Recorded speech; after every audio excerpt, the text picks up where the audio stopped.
welcome to the review. A much-needed win for Pakistan after 11 losses that they've seen. This was a fantastic win for them, and the way the things fared for them today, the way they scored 348, and you saw some contributions from the likes of Mohammad Hafiz, who was the man of the match, as well as Babar Azam making that 63.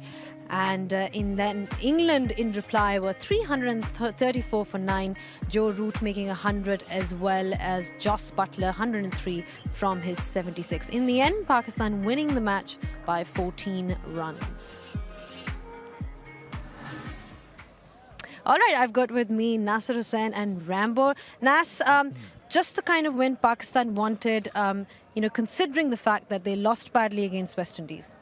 Absolutely, and also considering they lost 4-0 against England. But I thought it was exactly the right side for Pakistan to play after that collapse and that shambles that there was the West Indies game, because all the Pakistan batsmen, most of them, have very fond memories of playing against England recently. They might have lost 4-0, but one thing was for certain, their batting did very well in that series, 360, 350, 340. So when they saw that England attack today on a good pitch, they thought, how are we going to get back into confident ways? By getting a big score, and they were absolutely wonderful today, that batting lineup. Rambo, Wahab Riaz was a late call to that Pakistan squad. I mean, he was nowhere even near to being in it, and then, he's got the opportunity. What do you make of his performance today? I mean, this is what you expect from Pakistan. 3 of their top frontline bowlers did not play against England and were least acclimatized and not ready for this kind of contest, but we knew watching him in PSL that he'd bowl those Yorkers at pace, and he'll lower his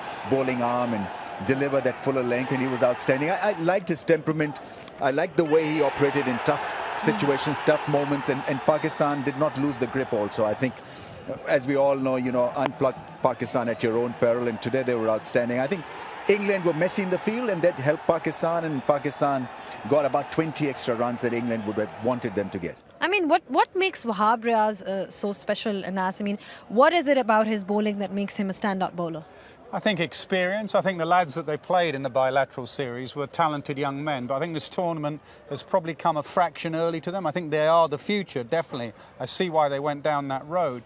But in a game like this, you need the experience of when to bowl the slower ball, when to bowl the slower ball bouncer, when to go to that Yorker. So big match players. So I think that's what Sarfaraz wanted around him in such a vital game. And I mean, of course, when you look at the match, the turning point of the game was Jos Buttler's wicket, Rambo, and Mohammad Amir, again somebody who's been recalled, into the World Cup squad, got that all-important wicket.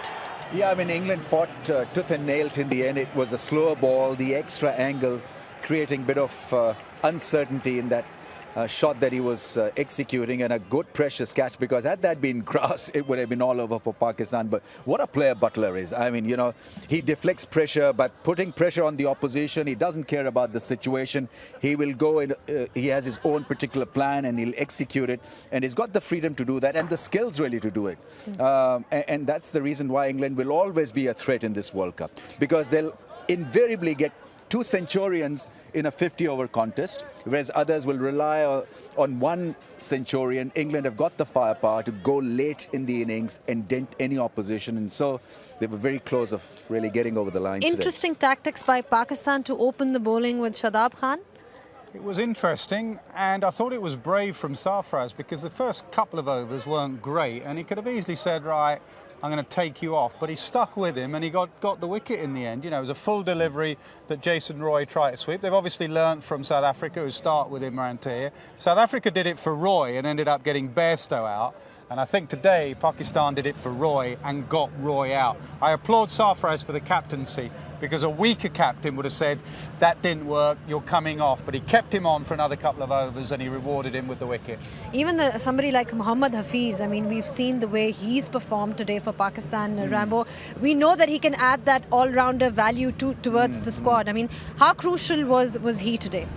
Yeah, very crucial. I mean, it was an all-round performance from him, and I think he announced himself in no uncertain terms by hitting the first ball for 4, stamping his authority. He's an excellent player of spin bowling, and his temperament was wonderful as well, because he played the pull shot. So England, who were hoping that Pakistan will wilt and wither away if you keep on bowling that shorter length, did not happen, because Pakistan played on a lovely pitch, and maybe not playing Plunkett did hurt England in the end, because Plunkett would have been superb in the middle phase of the innings when the charge was on. With his variations and experience, he could have exploited the weakness in Pakistan's charge. But Hafiz has been outstanding, and I think that demotion has actually worked for Pakistan. You know, putting him at that number 4 or 5 spot has actually worked well. I mean, if you speak about England, Nas, I mean, where do you think that they lost the game in particular? Easy. You usually ask difficult questions. That's an easy one. They're fielding.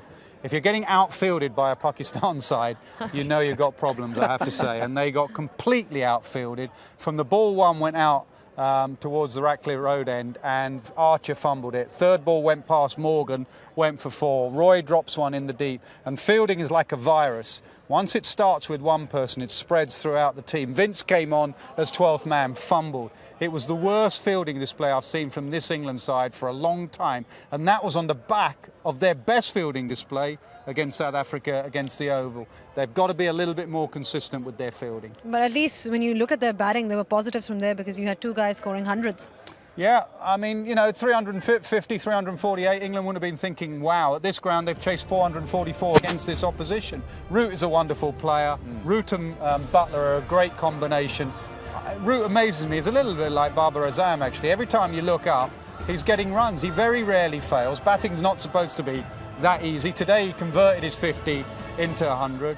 And with Butler at the other end, England are always in the game. Until you get Josh Butler out, you have never won the game. Once they got Butler out, then Pakistan were favourites. I mean, not many times that you see that, you know, like he rightly pointed out, that you see England is sloppy in the field. But, you know, so many positives for Pakistan, Rambo. Surely this will give them so much confidence, making them believe. But then again, you've got the likes of Josh Butler. You know, he's a freak, isn't he, Rambo? Yeah, he is actually. He's a wonderful player. He hits the ball hard. Somehow he creates freedom to be the player that he is. He understands the situation so well, and he will keep on coming hard at you. He's relentless. He's got the talent really to pull it off as well.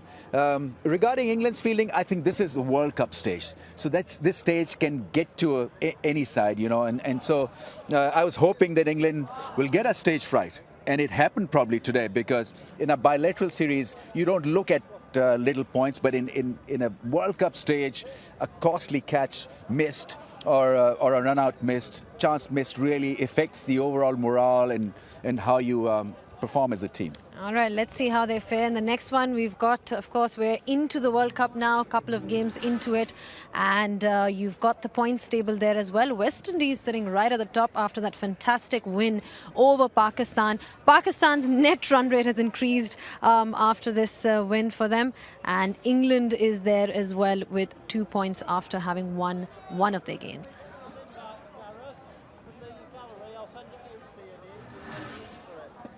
All right. Thank you so much for your time, gentlemen. It's been a pleasure talking to you as always. And of course, you know, you can send us your thoughts on all our social media platforms. We love to hear from you. You can follow us on ICC, on YouTube, Facebook, pretty much everywhere. Keep watching The Review and The Openers.